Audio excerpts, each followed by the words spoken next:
వింటే భారతమే వినాలి, తింటే గారెలే తినాలని ఊరికే అనలేదు. మీకు కూడా హోటల్లో లాంటి గారెలు కావాలా? అయితే చూసేయండి నేను వడ బ్యాటర్ ఎలా ప్రిపేర్ చేస్తాను. నేనైతే 1/2 కిలో పప్పు తీసుకొని ఒక 2-3 అవర్స్ నానబెట్టుకుని చక్కగా పేస్ట్ పట్టుకుని దానికి 1/2 కిలో ఉప్మా రవ్వ కలుపుకోవాలి. ఉప్మా రవ్వ కలిపాక 1 అవర్ మ్యారినేట్ చేయాలంటారు కదా, అలా చేసుకోవాలి.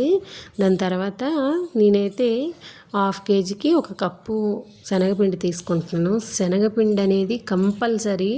మీరు వినొచ్చు కానీ నేను చెప్పినట్టు చేయండి, ఇచ్చి పడేస్తుంది టేస్ట్. అసలు నార్మల్గా మన వడల్లో ఏమేమి వేసుకుంటామో అలాగే వేసుకోవాలి. అంటే జీలకర్ర, ఉప్పు, అల్లం పేస్ట్, ఇంకా ఉల్లిపాయలు, కొత్తిమీర, పచ్చిమిరపకాయలు వేసుకొని చక్కగా 1 మినిట్ వరకు బాగా బీట్ చేసుకోవాలి. ఇందులోనే ఉంది వడ ఎంత పర్ఫెక్ట్గా రావాలని.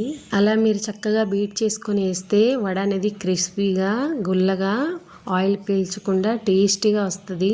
మస్ట్ అండ్ షుడ్గా అల్లం పేస్ట్ మాత్రం కంపల్సరీ. నేను వచ్చేసి ఈ వడలు హోలీ కోసం ప్రిపేర్ చేశాను. ఇక్కడ వచ్చి మస్తు ఇష్టపడ్డారు. నెక్స్ట్ వీడియోలో వాళ్ళు ఏమేమి ఇచ్చారో చూపించేస్తా. బాయ్.